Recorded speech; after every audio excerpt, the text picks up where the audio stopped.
every year. It's an annual event where we call everybody we know, email them. I'm sure in the olden days we would probably go over to their homes. Now the distances have increased, so this is one day where we call each person up that we have known and they are in our consciousness or in our awareness. And we say these words, Michammi, Dukhadam. Michammi, Dukhadam. And what it's saying is, I know these are two words, but here's the translation.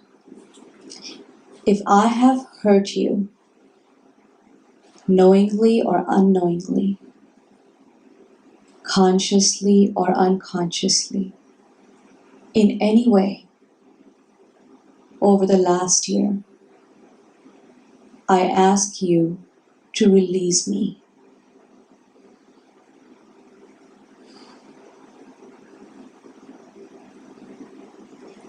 I ask for your forgiveness is a word that is so tainted right now. I ask you to release me from that hook, that karmic hook. How about we make this an annual thing at 7 Chakra Yoga? Yeah. From next year on, I'll start announcing it like a week in advance and say, hey, start making a list of all the people you're going to call. And say with absolute earnest, heartfelt sincerity, stepping, romping, stabbing your ego completely, jumping over its heart while you're making the call. What makes you not do that? I mean, we have Friendship Day. We have all kinds of ridiculous days that we can think of. Right? Why? How come there is no Forgiveness Day?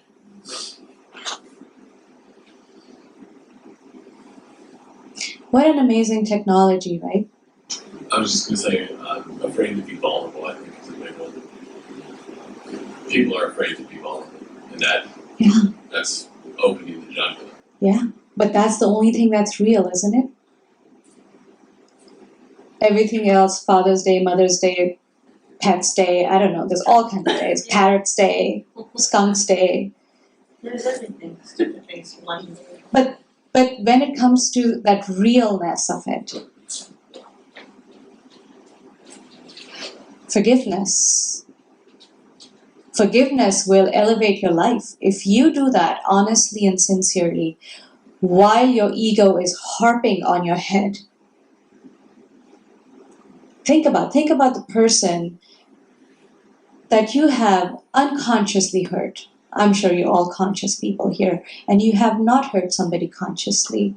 But maybe you had an agenda, and in that moment you couldn't think of anything else except getting to that goal. And in the process ended up hurting someone. Right? Think of that person right now. Watch how strongly the ego shows up to give you all reasons to validate your actions, to prevent you from even going to that route of picking up the phone or starting to type an email. Do you feel it? Do you feel that ego resistance? No? Yes? Maybe? Oh, I feel it. So, let me first do that for you, towards you. As I go on with my day, there'll be a lot of phone calls and emails to make. Not that I know. This is a part that where unconsciously I might have done that. Right? Anything that is right for me is wrong for somebody else, and each person has a different personality too. Sometimes some people's personalities are such that they take on everything personally and get hurt, even when you don't intend to hurt them. So Michammi Dukhadam covers all that. It's a nice insurance policy against karma, isn't it? Okay. So, my dear loved ones, if there is anything that I might have spoken, thought of, or acted in such a way that it ended up hurting you, without my intention of hurting you, I sincerely ask for you to release me of that.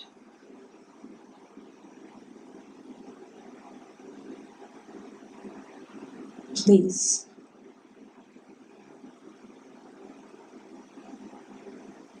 Right. And now the ball is in your court. I'm free. You see what it did?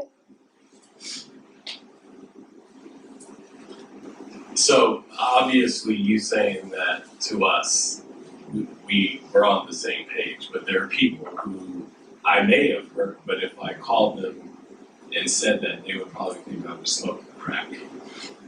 That's fine. That's their problem. Like I said, you could be thinking I'm smoking crack. Okay, some of you are here for the first time, probably, at least in my class. You're like, what are you talking about? Well, the door is right there. It's half cracked. I could run up right now. Just kidding. But let them. If it is coming, the tone of your voice is going to convey the sincerity. That is the slight difference. Words are words. You can pick up a Hallmark card and post it to somebody. It doesn't matter. But the tone of your expression is what's going to either affect them or not. Yeah? The wall, their own wall in their own heart, might prevent it from reaching in. And that's fine. But that is none of your problem. Do you see what I'm meaning? Do you see this amazing, amazing technique that these people created way back then? Thousands of years old. Where if you're sincerely asking for that release, you are released because the person on the outside is insignificant to this whole process. Ultimately, you are asking to be released by your own karmic threads. Does that make sense? Most of which you actually create unconsciously. That's like they can either accept it or not, and it's really their problem. Them, they can either accept it, okay, or say but you're That's their journey. You're okay. You can go on, Yes. knowing that you did your part, and they can accept it or not. And they can go on. They can either okay or do their thing. Exactly. And you're at peace. You are at peace. You are released. The moment you sincerely ask for it, you are literally asking the universe, not even the people around you. Every time you speak it, you're speaking it to the universe. And you will feel it. You will feel it. Do this today. One, you will feel major pushback from the ego. You'll feel a knot in your stomach. You will feel all the different walls and castles and the bombing sites in your heart. Everything will show up. But this person did this to me. How can I ask them for forgiveness? They should be asking me for forgiveness. Watch, that will happen too. But you do it anyways. You call them and say, this is Seven Chakras Annual Forgiveness Day. And I am calling you and sincerely ask for you to release me of anything I might have done or said or even thought that might have created a karma between us. Yeah, no, I was actually making another point about language because you had brought up Hallmark cards and holidays, and I think that in this culture there's like a particular way of conveying feelings, and so if you called and said, release me, using that verbiage, I think some people would be thrown off by that. But again, that's how we've been socialized. It's not on us to continue that Absolutely. continue that way of communicating. Absolutely. What's wrong with throwing people off? Yeah. Maybe they'll wake up. How do you expect to change anything in your relationships and your life if something isn't overthrown? Sometimes these things and these moments show up in such amazing ways that you can pull the rug from under a relationship dynamic, right? Especially if some of you have the personality that you never ask for forgiveness, you just continue on, like, I'll deal with this later, or that wasn't really real, it didn't really happen. Our brain is really sophisticated in that. So if somebody is completely thrown off by you even saying that word, can you release me of that? Something in their heart will actually open. Because this is not a hallmark, prescripted words. And I hope we don't create cards about this. Because that'll totally take away the essence, the originality, and the innocence behind it, right? Somebody else has a hand raised. I was just going to say, I'm in recovery, and that's part of, the process that we have to do. Figure out what harm's done, and even if, like the resentments that we have, and then, make amends. Make amends, yes. Make amends. It's not, you just don't say, I'm sorry. It's like, and every time, like, if I'm upset with somebody or whatever, like, I have to figure, there's always my part that, yes. of anything. And even though, I have to figure out my part, I always have a part of it. Always. Always. So yes. and that's one thing that has really, really, really helped me on this journey is, and yoga has helped me like so much. Like I always like whenever there's like issues, I always can say, okay, well, what's my part? And I have a part in this as well. If there's an argument or I can say, well, what's my part? Like, right. My part. I have a part in this. Absolutely. So if I can figure out my part, then I can, help to make like. It's easier to make figure out how to deal with it better, and it's not always the other person's fault. Yeah, it's not even about fault. To blame, then right. Then I don't have to like blame. Then I can say exactly. Okay, then I can say like, okay, how am I gonna like? Then I can get into the solution exactly instead of the problem. In the problem. Last Friday we were talking about inner space. For most of us, our inner space is so constricted. And one way to figure out how constricted your inner space is by the level of tolerance you have for things. That's one clue how you figure out how much space you have on the inside. Have you ever seen that? Anytime a space gets super crowded, people start getting more and more intolerant, right?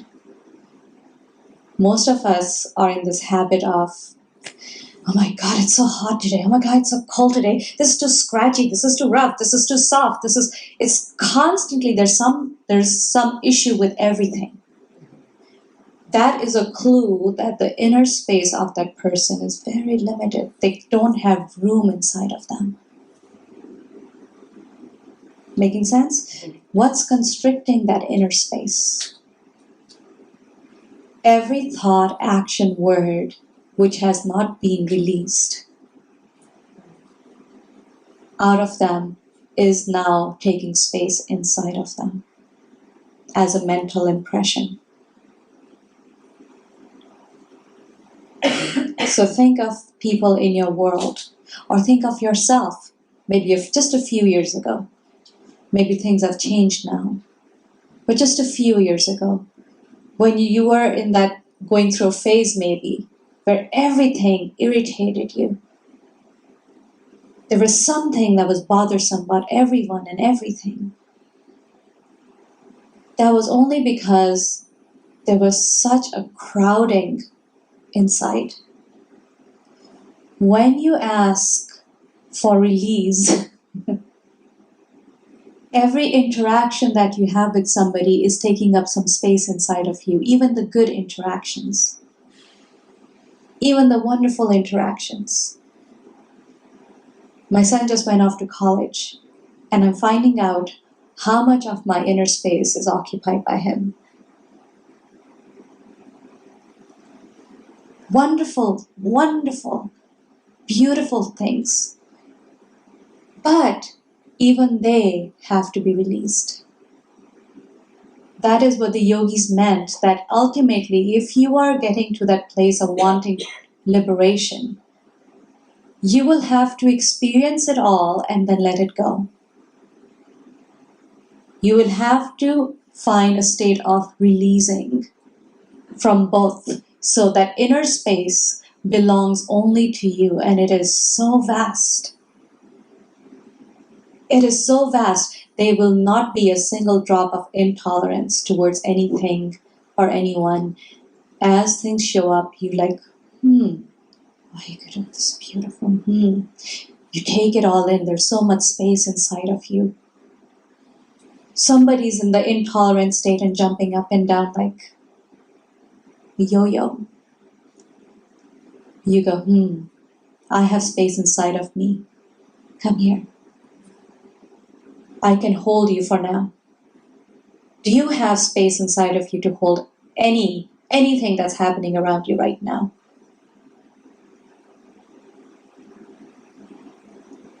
That is why this world is looking like what it's looking like right now. Nobody has space inside of them. So when you ask for that release, I ask to be released. All of a sudden, space gets created inside of you. There's vastness. Now you can actually breathe. You can actually live. Even the child in the womb asks the baby to release you.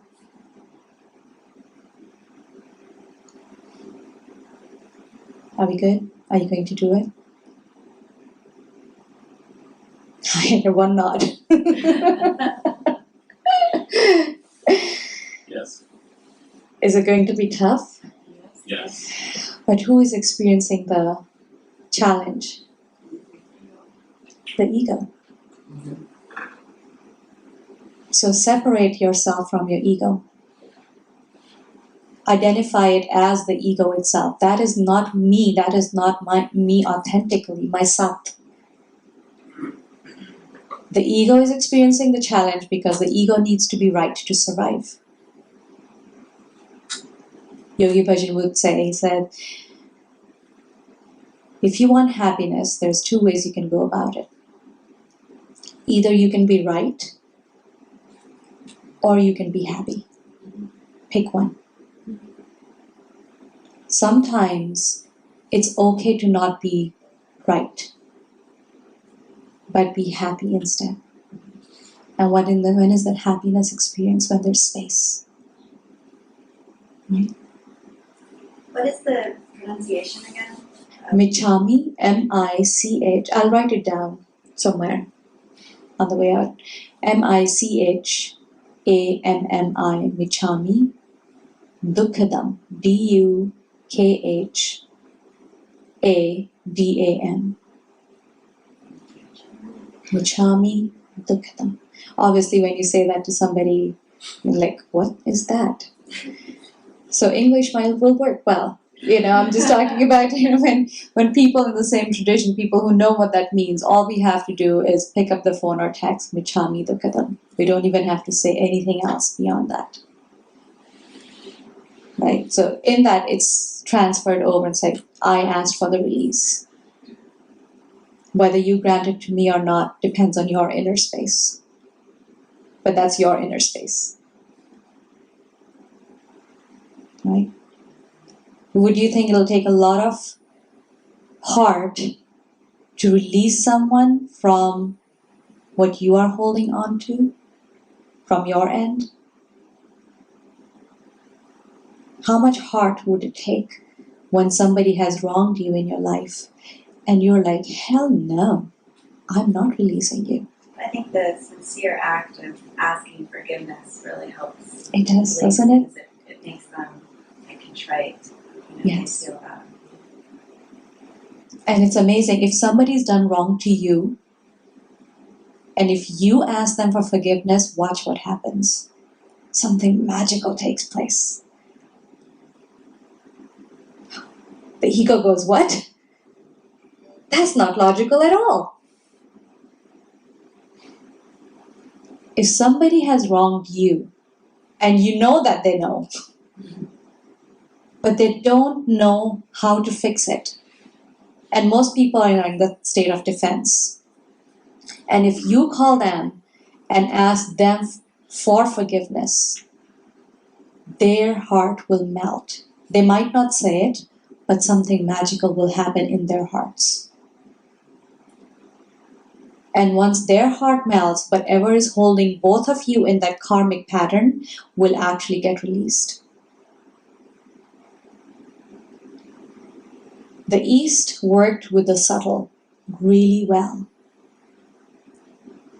The West worked wonderfully with the gross. So materially, we're doing great. But those deeper, subtler aspects of us, they're not being acknowledged. You feel them, but even you don't know how to acknowledge them. So this is one very simple, yet challenging sometimes. But try it out. Test it out. Let me know how it goes. Post it up on Facebook. Use Facebook for that. I asked these many people today for forgiveness. I feel released. Post that up. That'll create space in somebody else's heart who will be reading it. For more inspirational offerings, visit us at sevenchakrayoga.com.